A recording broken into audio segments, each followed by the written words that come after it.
Assalamualaikum warahmatullahi wabarakatuh. Waalaikumsalam warahmatullahi wabarakatuh. Baik, ini adalah pertemuan untuk yang terakhir di dalam mata kuliah statistik ya. Sebab minggu besok kita sudah masuk ke UAS, ya, ke UAS. Nah, untuk UAS ini, untuk mata kuliah statistik ya, yang diampu oleh saya sendiri, itu nanti pengolahan dilakukan oleh teman-teman dengan menggunakan aplikasi SPSS. Yaitu uji prasyarat analisis ya. Uji prasyarat analisis dengan menggunakan asumsi klasik saja. Oke. Dengan menggunakan asumsi klasik. Nah, untuk itu, jika teman-teman ada yang ketinggalan dalam materi, contoh ada kegiatan atau sakit sehingga tidak bisa masuk ke room kelas ini, mangga nanti bisa mengerjakan bareng-bareng dengan teman-teman sekelasnya atau lintas kelas ya. Boleh ke kelas yang A atau kelas B, silakan. Teknisnya teman-teman akan diberikan soal oleh saya, yaitu angka-angka dengan Excel tadi. Nah, kemudian teman-teman olah data tersebut ya, mulai dari uji normalitas sampai ke uji heteroskedastisitas ya terakhir. Termasuk uji T-nya juga. Nah, kemudian hasilnya itu dipindahkan ke Word dan hasilnya diinterpretasikan oleh teman-teman. Jadi saya menerima olahan data itu dari teman-teman berbentuk Word, bukan lagi Excel, bukan lagi SPSS, tetapi hasil dari itu yang sudah diinterpretasikan oleh teman-teman, ya, dan dikirim melalui email saya sendiri. Nah, mungkin insya Allah nanti soal itu akan dikasih hari Selasa ya, dan dikerjakan seperti biasa take home, dan paling limit waktunya adalah hari Sabtu sudah semua terkumpul untuk jawaban dari teman-teman. Itu ya terkait dengan pelaksanaan UAS yang akan kita laksanakan. Nah, pada pertemuan kali ini kita akan membahas terkait dengan multikolinearitas dengan uji heteroskedastisitas dengan menggunakan uji model Gletser ya. Nah, nanti kita akan bahas satu persatu sehingga kita semua dapat memahami bagaimana sih cara kerja dan untuk apa sih uji multikoloritas, heterodoskitas dengan menggunakan model Gletser ini.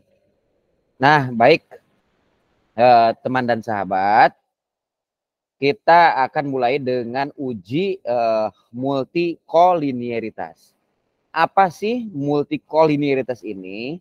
Uji multikolinearitas adalah suatu pengujian yang dilakukan untuk memastikan apakah sebuah model regresi ada interkorelasi atau kolinearitas ya antar variabel bebas.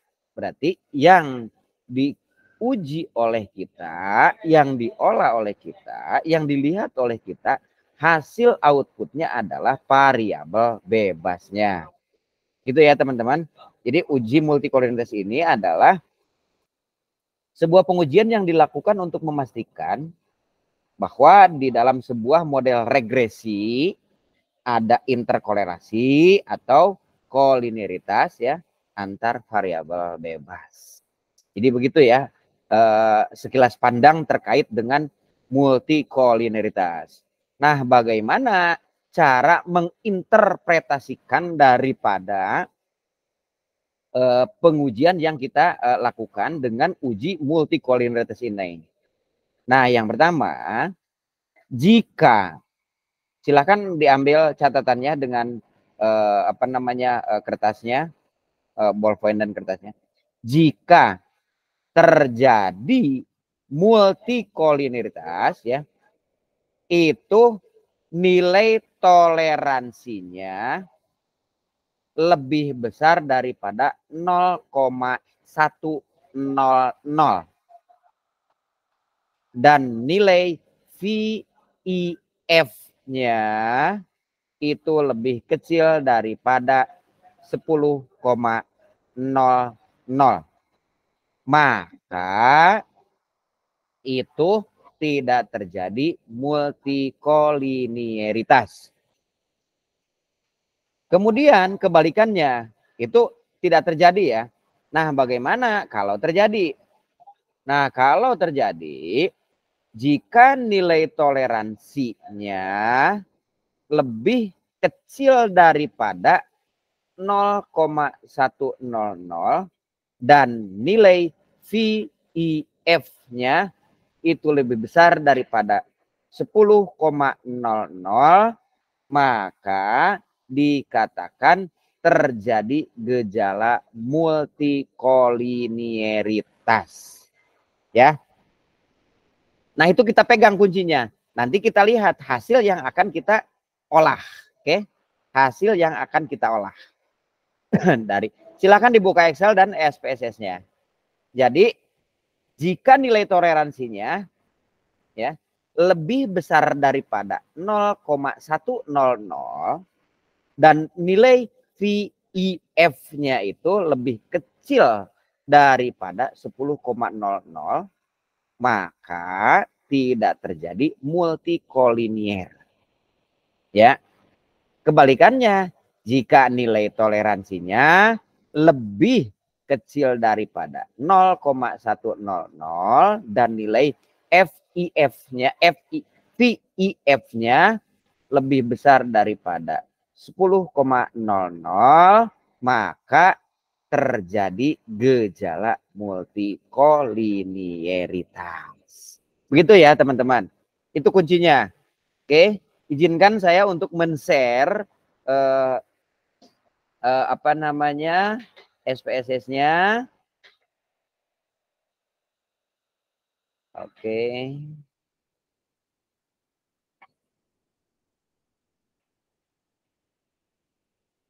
Nah, sudah nampak di monitor teman-teman? Sudah nampak? Ada, Pak. Nampak, Pak, nampak. Siap. Masih kosong. Kita fokus ke data view. Seperti biasa, yang dari Excel itu ada 3 variabel. Sebab kita akan menguji multi. Multi itu berarti 3, lebih daripada 2 variabel. Silakan oleh teman-teman di copy ya. Dari angka di bawah X1, X2 dan Y itu sampai ke 20 responden. Nomornya jangan. Hanya angka saja. Oke. Ctrl C. Kemudian dikopikan ke data view, Ctrl V.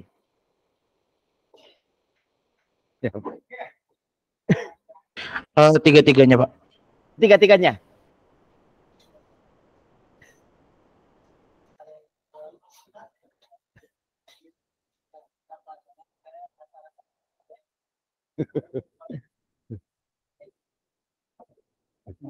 Oke. Sudah nampak teman-teman? Sudah nampak ya data view? Ada var 001, var 002, var 003. Itu di data view. Kemudian oleh teman-teman diklik di variable view. Oke.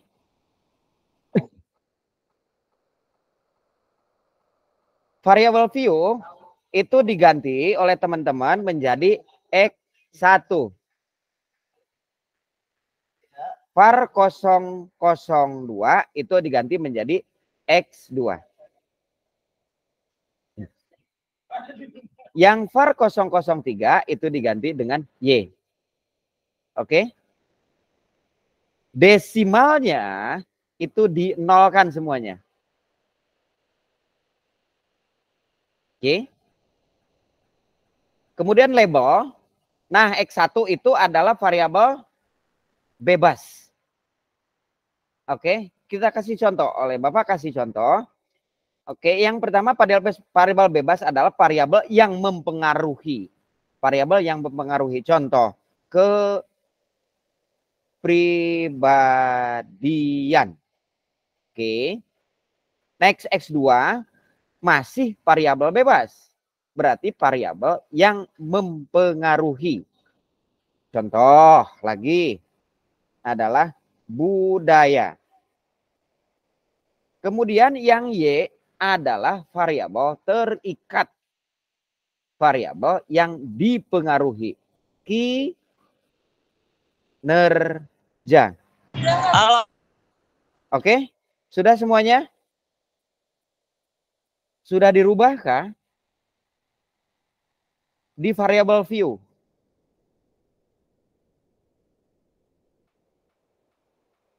Sudah? Kalau sudah, kita fokus ke mulai mengolah data. Kita fokus mengolah data. Analyze. Sudah diklik analyze.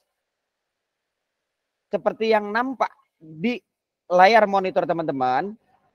Regression. Oke. Pilih regression. Kemudian pilih linear. Oke. Ya. Kemudian dependent. Dependent itu variabel apa? Variabel terikat atau variabel yang dipengaruhi. Oke. Berarti variabel Y dipindah ke variabel ke kolom dependent. Ya. Kemudian yang variabel mempengaruhi X1 dan X2 itu dipindah ke kolom independent. Sudah?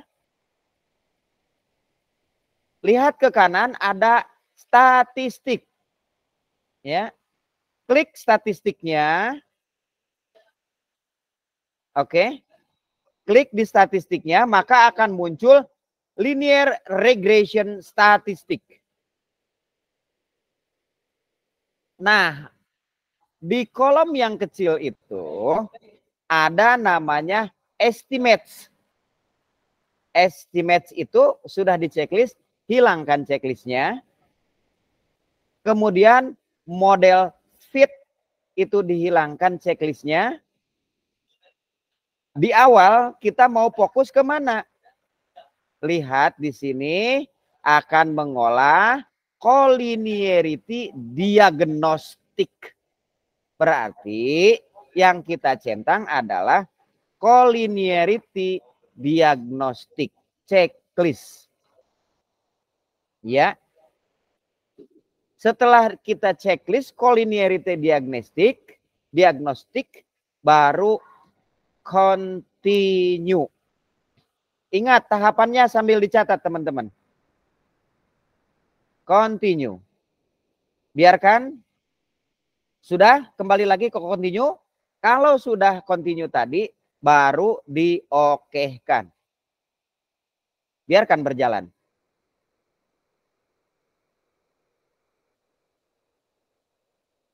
Processing. Nah, ini. Sudah nampak nggak di media teman-teman, laptop atau komputernya masing-masing? Sudah? Oke. Fokus kepada kolom yang koefisien.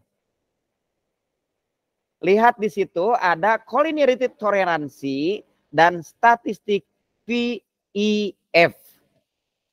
Nah, lihat. Kembali ke awal tadi diinterpretasi jika nilai toleransi lebih besar daripada 0,100 maka tidak terjadi.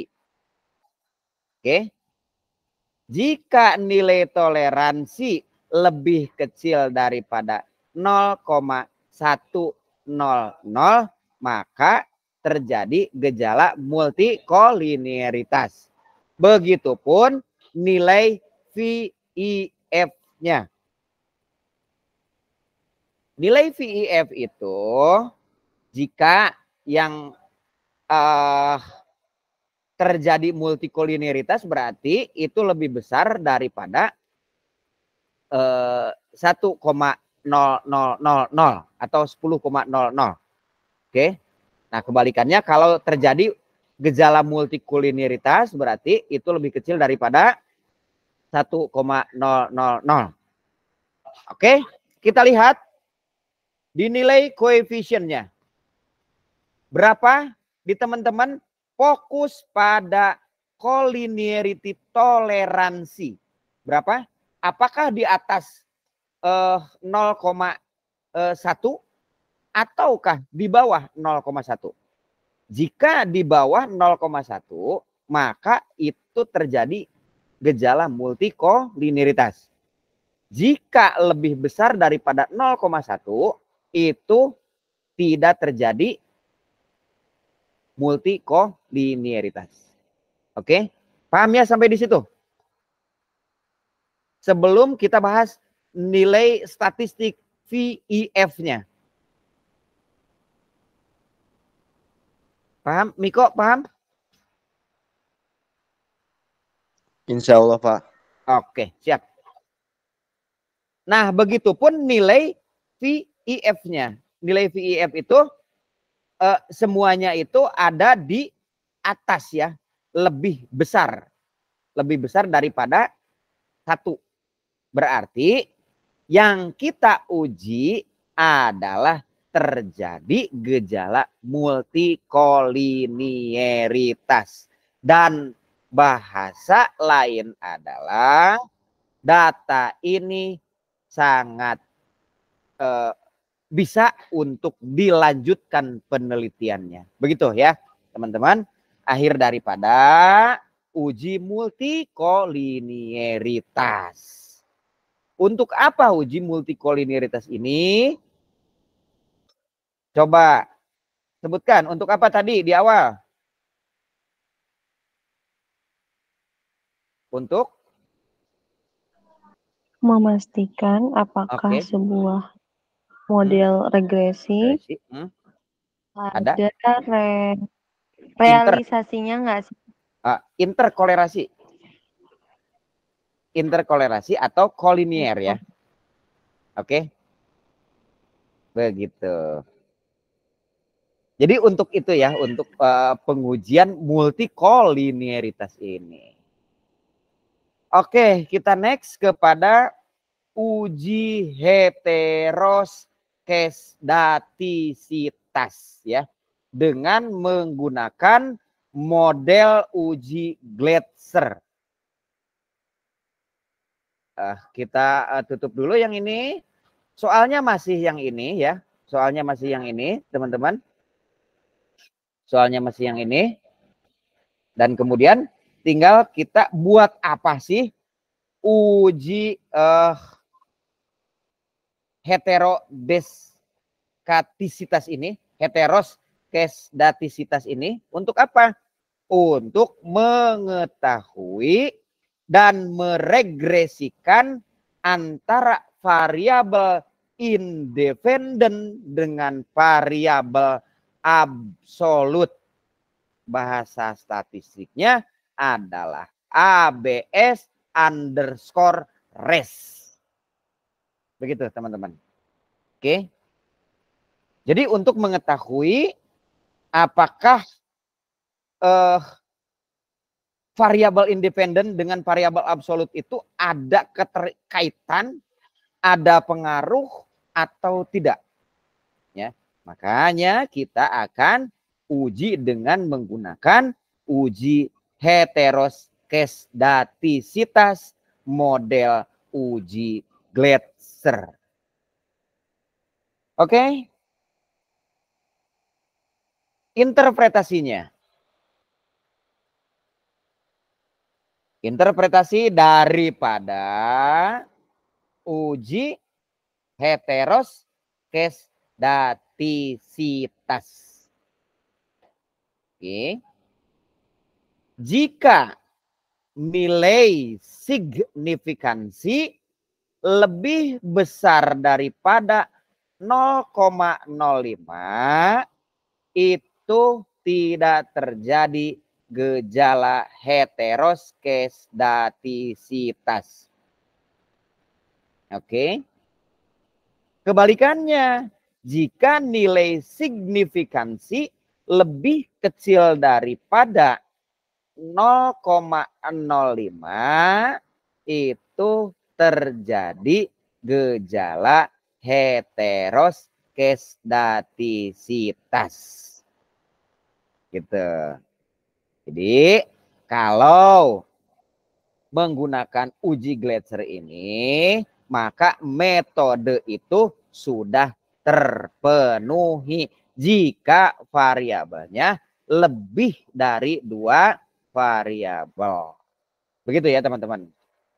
Oke, kita mulai dengan pengujian soal yang tadi masih, tetapi pengujiannya yang berbeda, yaitu uji heteroskes datisitas dengan model uji Gletser. Ini ada 3 kali pengujian. Seperti biasa, teman-teman lihat di analyze di atas. Klik analyze-nya. Regression. Kemudian linear. Oke. Linear. Nah, ini kan bekas yang tadi kita riset saja. Riset, habis kan? Nah, baru kita pindahkan lagi yang terikat ya atau yang dipengaruhi itu ke dependent. Oke. Yang mempengaruhi atau variabel bebas ini adalah variabel independent. Oke. Sudah dipindahkan semuanya? Sudah? Lihat sebelah kanan ada statistik, ada plot. Nah, kalau plot itu uji homogenitas ya, QQ plot. Safe, option, style, dan bootstrap. Kita ambil yang safe. Safe. Oke. Maka akan muncul kotak kecil. Semuanya belum ada yang tercentang. Oke. Kita akan menguji apa? Unstandardized. Maka nilai residual unstandardized-nya itu di checklist. Oke, kalau sudah di checklist, lanjut kepada continue. Nah, kembali ke awal. Ya. Kembali ke awal. Nah, kalau sudah continue kembali ke awal, kita tekan oke. Nah, biarkan berjalan dulu, nanti akan terlihat di mana hasilnya. Nah, ini kita abaikan. Kita klik yang data view. Lihat di data view ada nilai residual 1.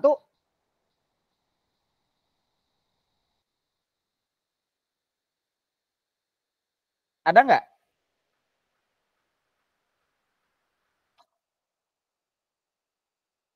Halo. Angkanya berubah kok ya Pak di saya. Oh ya nggak apa-apa. Ada nggak? Oh, apa-apa. Ada. Underscore 1. Oke. Nah, itu baru tahap awal kita menggunakan uji Gletser. Nah, muncul res 1 nilainya itu berapa yang tampil di monitor teman-teman. Kita fokus pada pengujian yang kedua. Lihat di atas sebelah analyze itu ada transform. Klik transform. Pilih yang compute variable. Nah, muncul seperti ini. Ada numeric equation, terus function group, all, arithmetic, dan lain-lain. Muncul? Ada Pak. Oke.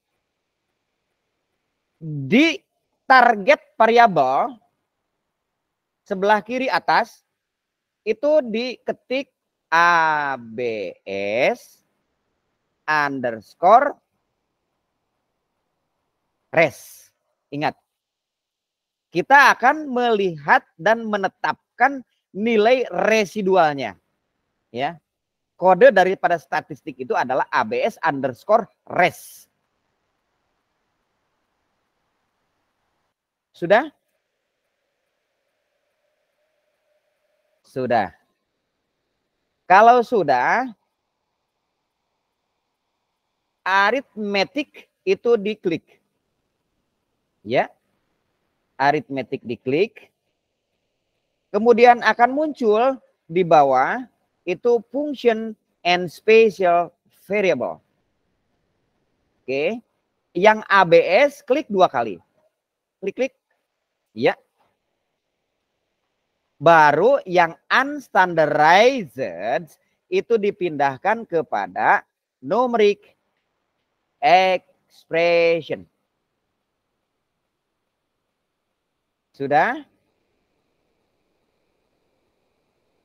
Kalau sudah, diokekan. Biarkan saja dulu hasilnya. Kita klik kembali ke data view-nya. Ada ABS res. Ya. Berarti yang kita dapatkan nilai absolutnya itu dari 20 responden. Ya. Nilai absolutnya itu yang kita uji melalui uji heterodeskatisitas model uji Gletser. Oke.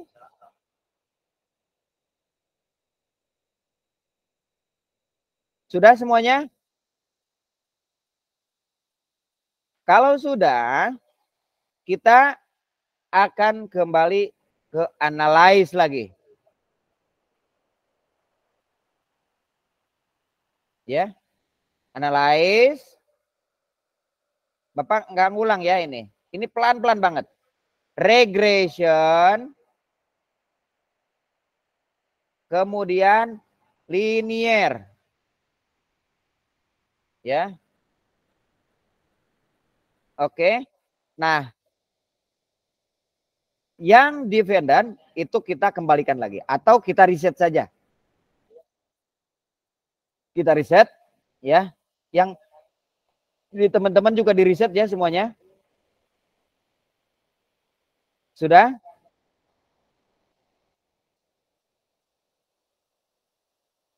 Ada di situ ABS underscore res. Itu pindahkan ke kotak dependent. Ya. Yang X itu adalah variabel yang mempengaruhi X1 dan X2 itu dipindahkan kepada independent. Oke.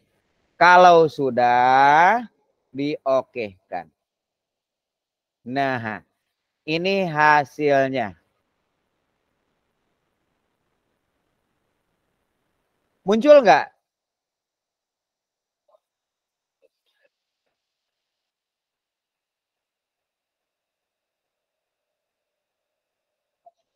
Muncul?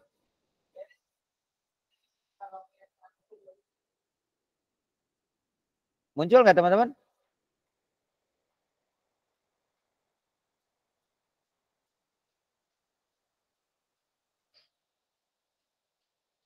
Nah ini sudah bisa? Bapak nggak muncul. Kalau di saya agak ketinggalan, jadi saya nyatet dulu Pak. Oh gitu. Oke, yang lainnya? Miko? Iya Pak. Sudah bisa? Angkanya aja Pak berubah-ubah. Ah? Angkanya aja kadang nggak sesuai. Kadang kalau misalkan. Oh iya, angka mah no problem lah. Nah, Bapak ini akan share ya hasil daripada ini. Ini kita hentikan dulu. Kita akan share kembali yang yang hasil daripada olahan yang di Bapak. Karena berbeda-beda angkanya ya. Nah, yang ini. Oke. Nah, fokus kepada nilai koefisien, tabel koefisien. Tadi apa katanya? di interpretasi yang uji heteroskedastisitas dengan menggunakan model uji Gletser ini. Ya, bagaimana katanya? Jika nilai signifikansinya lebih besar daripada 0,0, maka terjadi heteroskedastisitas. Jika nilai signya lebih kecil daripada 0,05, maka terjadi gejala heteroskedastisitas. Oke, lihat. Hanya variabel bebas di awal, berbicara variabel bebas. Jangan ke nilai residual, jangan ke nilai konstanta, jangan nilai ke standar error, nilai T, nilai F. Fokus kepada nilai sig yang ada di koefisien. Kepribadian X1 itu adalah 0,244, berarti lebih besar daripada 0,005, maka tidak terjadi gejala heteroskedastisitas. Yang variabel bebas kedua adalah yang mempengaruhinya, lihat nilai signya, nilai sig itu adalah lebih besar daripada 0,05, maka itu juga tidak terjadi gejala heteroskedastisitas. Oke. Jadi keputusannya penelitian ini boleh dilakukan sebab tidak terjadi gejala heteroskedastisitas dengan menggunakan uji model Gletser. Begitu teman-teman yang dapat Bapak sampaikan terkait dengan uji multikolinearitas dan uji heteroskedastisitas dengan menggunakan model uji Gletser. Oke, dari awal Bapak sudah sampaikan bagaimana cara mengolah data kuesioner yang telah dibagikan kepada responden, yaitu dengan menggunakan uji validitas dan menggunakan uji reliabilitas. Nah, setelah diuji validitas dan reliabilitas, maka kita akan tahu mana yang valid dan mana yang reliable.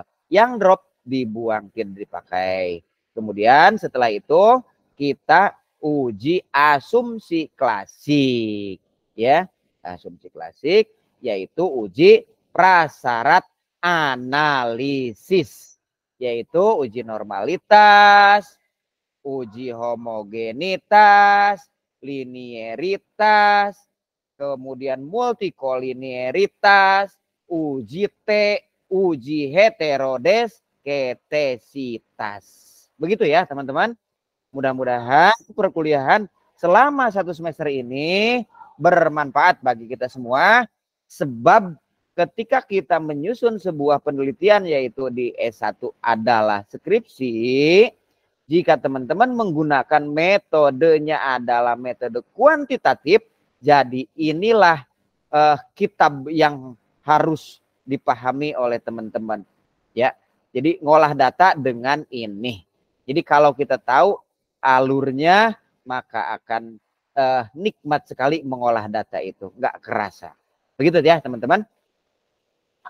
Mungkin itu yang dapat Bapak sampaikan terkait dengan mata kuliah statistik selama 1 semester ini. Ya, mudah-mudahan bermanfaat bagi kita semua, dan mohon maaf jika memang, dan bukan jika lagi, banyak kekurangan yang Bapak sampaikan karena banyak adanya kendala di listrik, kendala di cuaca kemarin, guludug atau petir dan sebagainya, terus kemudian kendala di kuota. Nah, mohon maaf yang sebesar-besarnya. Untuk itu teman-teman silahkan nanti untuk mengerjakan UAS-nya itu bisa nanya ke teman-teman jika memang ada salah satu uji yang memang belum dipahami alurnya. Begitu ya teman-teman. Materi perkuliahan hari ini yang dapat Bapak sampaikan. Mohon maaf atas kekurangannya ya.